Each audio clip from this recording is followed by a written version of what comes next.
The power of compounding. Alam mo, sa araw-araw na ginagawa natin, either nakaka-build tayo ng ating wealth or napapalayo tayo dun sa goal natin. So, ito yung option 1. Kasi lagi naman dalawa yung option natin eh. Option 1, ang nagko-compound ba sa'yo? Money, kasi nag-iipon ka, nag-i-invest. Yung effort, nagko-compound din. And yung success, nagko-compound. Ibig sabihin, talaga nagsisikap ka, talagang yung habit mo, binibuild mo yung winning habit.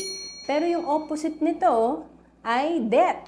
Pag syempre wala kang ipon, napapautang tayo. So debt yung nagko-compound. Yung interest nito, nahihirapan tayo, nai-stress. And then yung excuse mo.